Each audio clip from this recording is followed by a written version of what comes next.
how do you find peace in an ordinary day when you're already stressed out? So that's what I'm going to be talking to you about today, because if there's one thing that I know is that people like you just want to know, how do you find pockets of peace when you're already so much stressed and you feel like you're running 100 miles an hour and there's like so much to do every day and you're already stressed? How do you actually learn how to take a breath and actually start enjoying your life instead of continuing to push the stress up? I want to be very honest. It's not something that you just do once and then it's solved and you're at peace for the rest of your life. No, that's not just how it works. So you need to start taking responsibility before anything else. I want to give you a real example, because it's only gonna work if you are willing to do things differently. So I want to give you a little insight into my own life.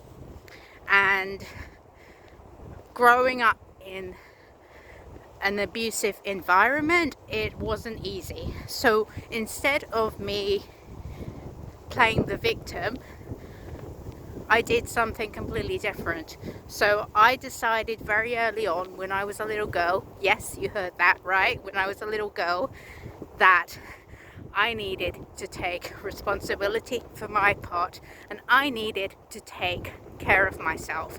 And I started analyzing what is most important to me, and it was very clear, it's my peace. So no matter what people were doing to me, I chose to protect my peace in my own way. So I want you to be very honest from this day on. What matters to you and why? So for me, it was my peace. You see, if my peace didn't matter to me, then I will just go downhill. I would just use the abuse as a way to stay stuck in victim, and it would just send me down the spiral. And that's not something that I was willing to do.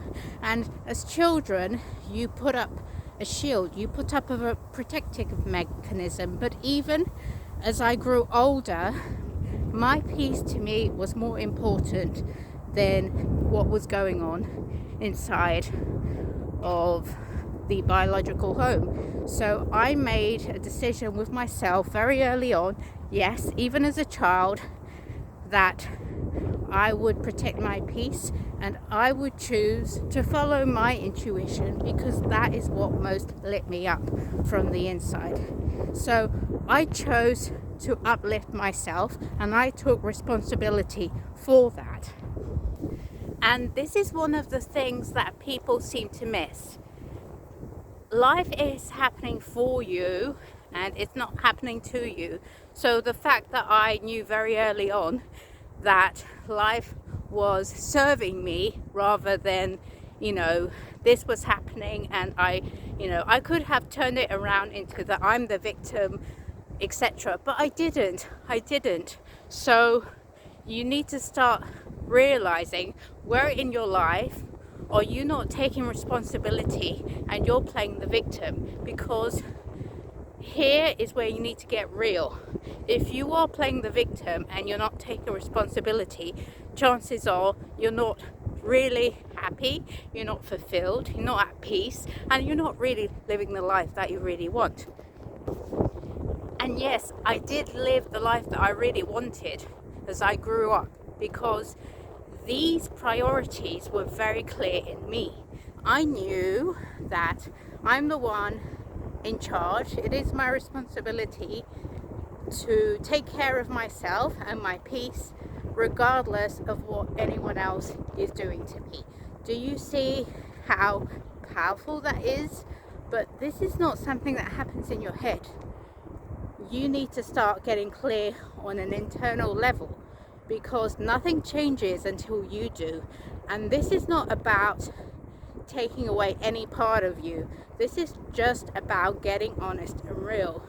And this is the deep work that I do, and this is also reminding you of how life is and how simple it is to take back your power and actually be happy, be at peace, because it's an internal shift. It's not something that happens with your head or something that you can read and affirm. It's something that is internal. So I invite you today, and whenever you receive this video, to really get clear on what those aspects are for you and where you are in your life playing a victim and where you are showing up and taking responsibility.